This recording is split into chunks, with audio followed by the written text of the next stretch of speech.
my son! You'll be in hell for this! You probably will do a better job to represent your type, you monster!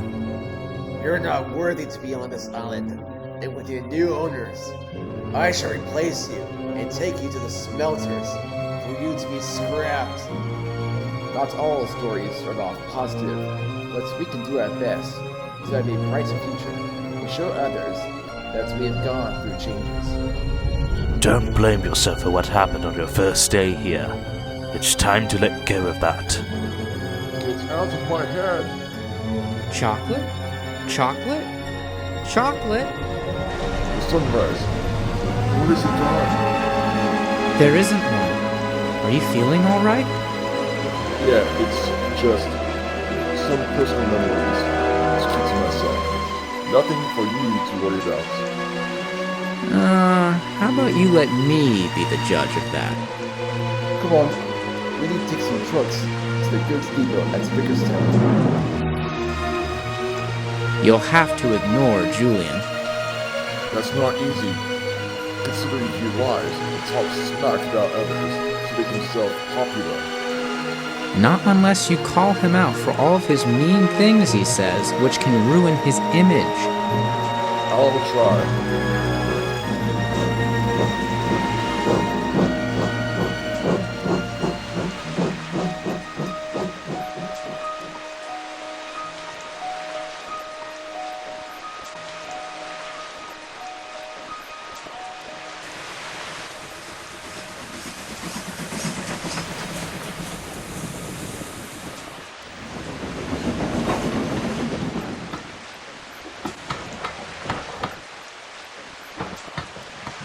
At Marin, Chocolate was flagged to a halt by the station master.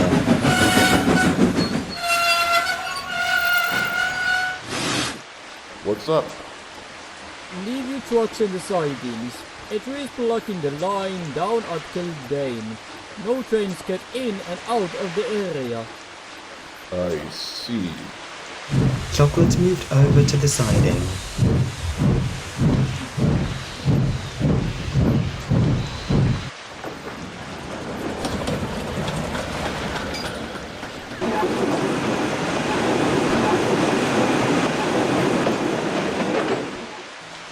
Well, at least I don't have to see him right away. Chocolate watched as Henry rolled by with the breakdown train.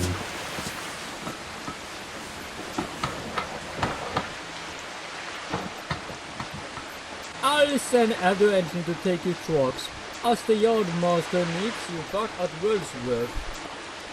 Thank you. Once the line was cleared, Chocolate was given full access to head back to Wellsworth.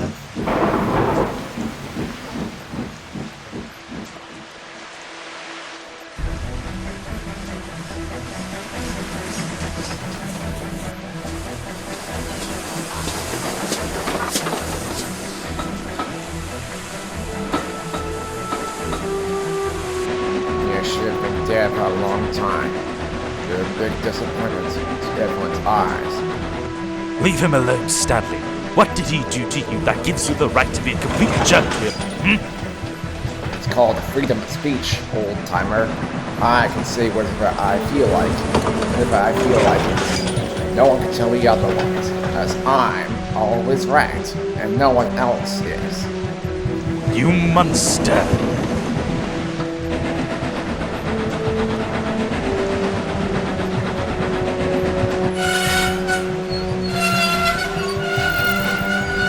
You see, that's the beauty of it, Dookie. I ain't the monster in this situation. Chocolate is. Get out of my boiler!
I don't know how much longer I can keep all of this pain, this suffering, and my panic attacks in anymore.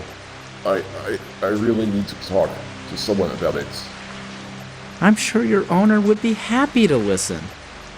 I can't, because it would break his heart and tear them apart to hear the reason behind the panic attacks and that ghost voice showing up. You knew about the boy? But how? I'm the reason he's been present during this week, and this week only. He's never shown up since 1910. This is the first time he's appeared. I tried to avoid coming here during this time of the year, and this year it seemed like it wasn't the case. It's like a sign telling me to confront my fears, my anxiety, and my past, to finally let go, but I'm not able to. I'm sure we can figure it out together. No, this is something I need to face alone. Hey, I'm sure that You weren't even here when it happened. I may have been in another part of the island, but news does travel fast. It's happened 5 years before you and Thomas arrived to help finish the completion of the Northwestern Railway. Wait, what? You were around before your class was completed. Now that sounds a little far-fetched. Yes, but I don't know how and where I came from. All I remember was waking up in the middle of the night, watching someone get killed and lying down right in front of my eyes. Did you alert anyone? How can I? I was born that night, at midnight. I had no idea who I was and what I was meant to be. I can understand. It must have been so confusing. Yes, it was. It was never easy after that.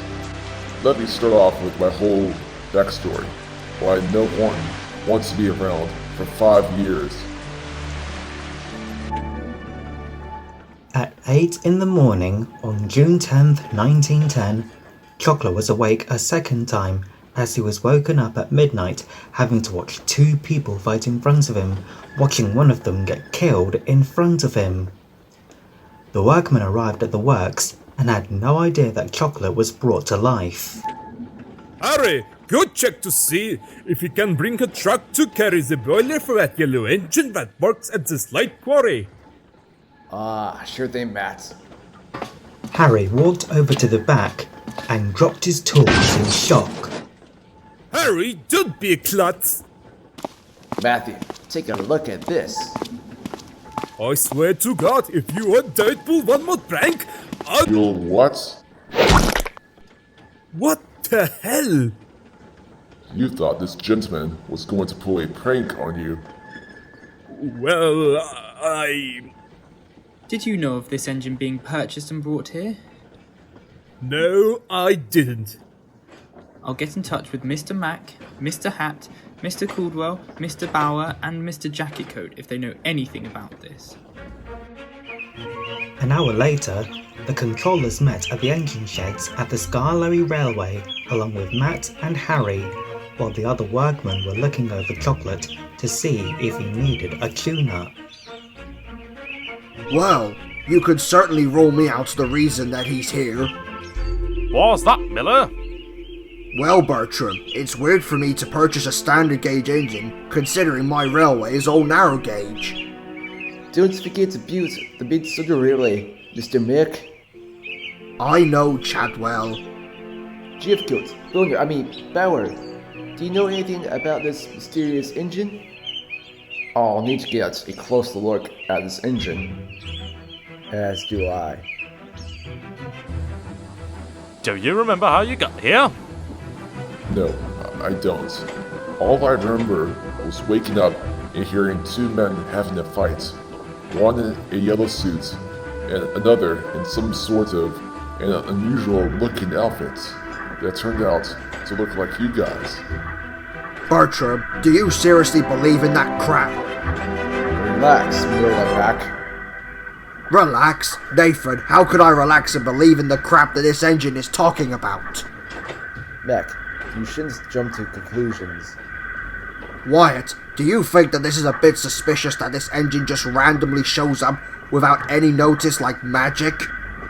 Stranger things have happened, laddie. Run that by me again, Chase. Miller, relax. Take a deep breath. Let's go easy with number 1111. He has the NWR initials after all. You don't think someone secretly bought him that attended the meeting last week about merging the Southern Mainland, Roseworth and Sudbury, and Tidmouth, Nafford and Ellsbridge railways behind our backs? I'm not sure, but I think that if we give him a trial, we can see how useful he is. Maybe he could take some trucks to Augsburg to help with connecting Mid-Soda Railway together from that part, before it's completed together at Arlesdale. Well, you'll have to be quick about it. I've got to check with Mr. Hugh and Mr. Sam to see how Scarloey is doing. Well, number 1111, would you like to go on a trial run? Sure thing. So I'm assuming the test train to Allsborough West didn't go as planned? Well, besides the bold strain on the line, that wasn't even the part that made me what I have become, to be honest. It's what's happened at Arsburg West. Now, at that time, both the Mid-Soda Railway and the soon-to-be Northwestern Railway have decided to extend the Mid-Soda Railway to Augsburg West, but to start from Augsburg West to be finished at Arlesdale. At that time, Stanley and Duke on occasions were in charge of moving the supplies down the line, and by the time I got there, they were ready at Bridge Street and were about to extend to Farquhar Road and to the newly discovered mines at Arlesburg. Whoa, hold on. I'm not speaking for myself or anything, but Stanley shouldn't have been around at that time. I mean, his basis wasn't built until like 1917. Look, I don't have an answer for that, but you really seem to want spoilers. Note to self, never reveal spoilers so soon, right to the audience. And to those that are watching this, I broke the fourth wall. Now you can harass D9D10 for his training commissions, which are private and you will never get, unless you already got them. Shit. Anyways, back to the story. Now I didn't know anyone there at the time, so I was considered the new guy in a way. Ah, you must be new around here. Yeah, I am. Don't be shy, we're all friendly faces around here. My name is Duke, and you are? I don't have a name. I only have a number. 1111. Ah, no worries, 1111. We'll think of one. I already got one. It's called shit because you look like one. You scumbag! Don't listen to Stanley. He only means trouble. Trouble, eh? I'm more like a savior. I can hold dual loads twice your capability, Duke. Learn to watch your mouth, Yankee.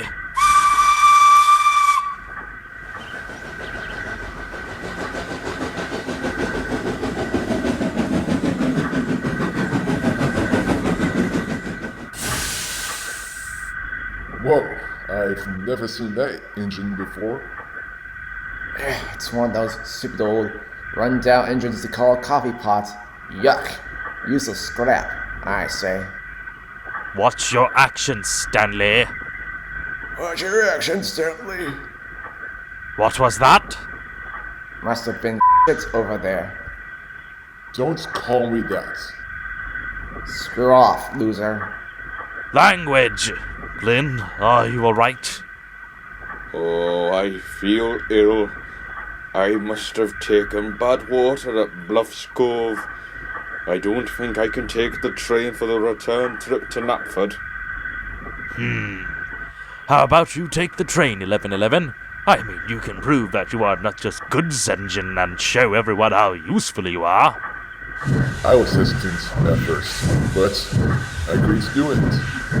That was going to be the most horrible decision that I have made to this day. Well, why's that? This still haunts me in my dreams, whenever I think of this. There was a father and son at the platform, sitting too close to the edge. Glenn was turning around on the turntable at the time, and I was backing up to the coaches. I didn't know what's happened, but I heard a splattering noise, like watermelon exploding, as I bumped up to the coaches.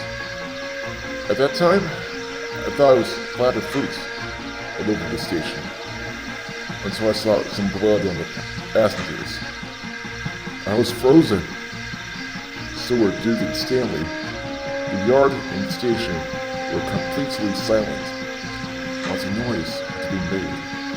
The world paused, and everyone had turned to me. It wasn't a splendid sight to see. Oh my god!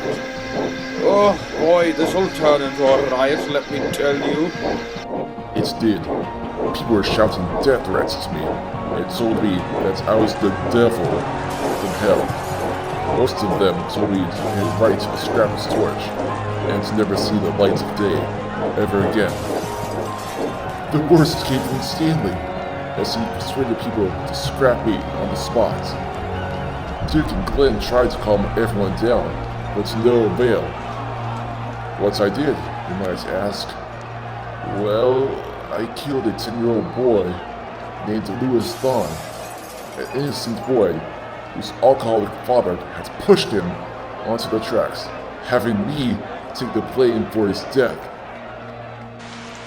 The passengers were escorted out of the station. I was taken to the works, and locked in the workshops for 5 years straight. No one came to see me. Eventually, the 3 railways decided not to combine into the future Northwestern Railway, and the Minnesota Railway stopped working with the other railways for 7 years. The two were silent as Chocolate looked sadly to the ground. My only wish is to go back in time and stop that event from happening again, so that I wouldn't have brought harm to others or received so much backlash that day. Chocolate puffed away to take a train of empty china clay trucks to Brendam to distract him from his horrible first day on Sodor. Edward was worried for him and didn't know what to do in that situation. However, he knew who he had to talk about it and maybe find a solution to help Chocolate become happy again. Edward was collecting slate from the Scarlorry Railway for the roofing at Wellsworth, as some of it was damaged with the rain going on. What's the matter, Edward? Has the rain got you in a somber mood? No, not at all. Actually, I wanted to ask, do you remember anything that happened on June 10th, 1910? Renes thought of that for a moment. Well, there was a death at Arsborough West that happened to a little boy that was 10 years old, named Louis Thorne. His father owned the Crovensgate Mining Company that shut down the week before as all the copper had been mined out and that went extinct. I know, he told me. I figured Chocolate would, but he was framed for it. Timothy Thorne, Louis's father, was the cause of the murder. What happened? From what I've been told from a source, was that he was drunk and abused his son so much he pushed him into the standard gauge tracks. Louis's head banged a rail so hard that his skull cracked and was dead before Chocolate even ran him over. I'm afraid that the source that told me has been long gone for good.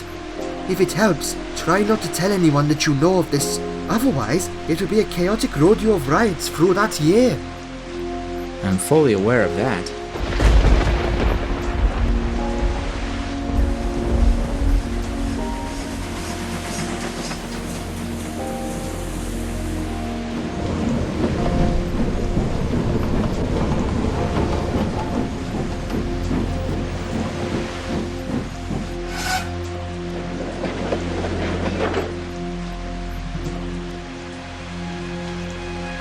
Chocolate, are you alright?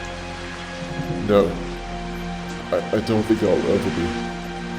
Re-encountering with a memory of my first day was horrible, and the outcome afterwards, throughout until 1961, when I was stolen and taken to a scrapyard by Duke Grumps.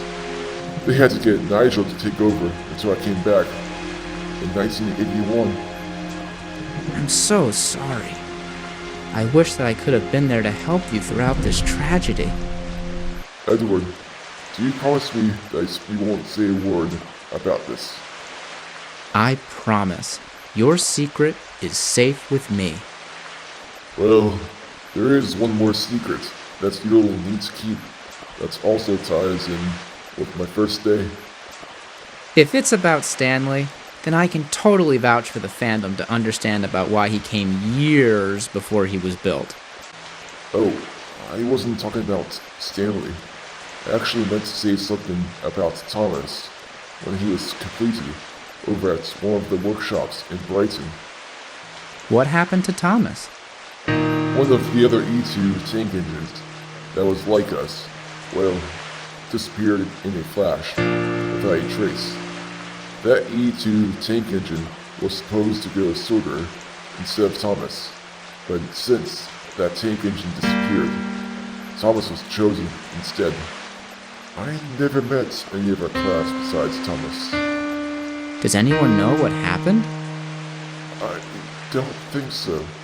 It's like he disappeared without a trace. Thomas told me after I told him about the killing that I caused while I was receiving death threats and abuse from the citizens around Soldier in the United Kingdom. Now that I think of it, maybe someone has been controlling us and knew what happened in that time. What are you trying to say, Chocolate? What's your opponent in a chess game? And someone is controlling each of our lives in a chronicle and orderly fashion. What if I'm not supposed to really be built until 1915? Maybe I wasn't supposed to exist back then, and someone is changing my life for the worse. Listen, Chocolate. No one is controlling us on what we do. We make our own future based on the decisions and choices we make to have the future we want. Look, I don't know anything about who or what controls our fate, but there aren't any strings attached to us like puppets. I have to go take a passenger train, so I'll catch you later. Edward left Chocolate to think of what his life had on him from the start, and all of the conspiracy theories. Maybe someone is watching them and pulling the strings on their every move and is waiting to emerge and reveal themselves at the right timing. Or as Edward said, that the impacts that happen to them just happen because we make them. However, it was too soon to be told of what it was.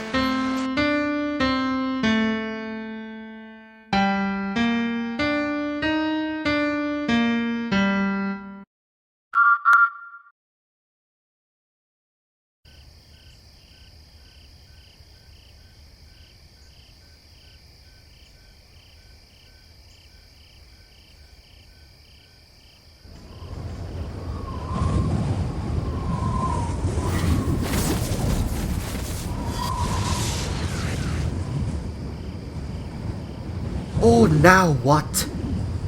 Oh, Rheneas, I'm trying to sleep, and this wind isn't really helping. That's the thing, Skarloey. This wind feels really unusual. It must be your imagination. Now let's get to sleep, my friend. We have a busy day ahead of us in the morning. Alright, but something feels really strange.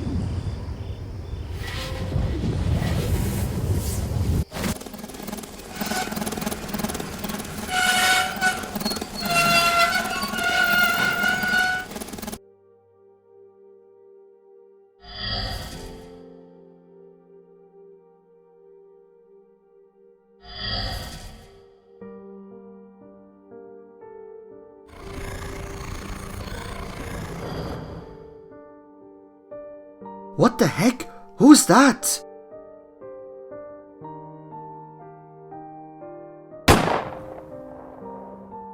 Oh dear, I must be seeing things. You don't want to wake him up. Otherwise, this will be a long night for him. Let him rest till morning. And tell no one. What the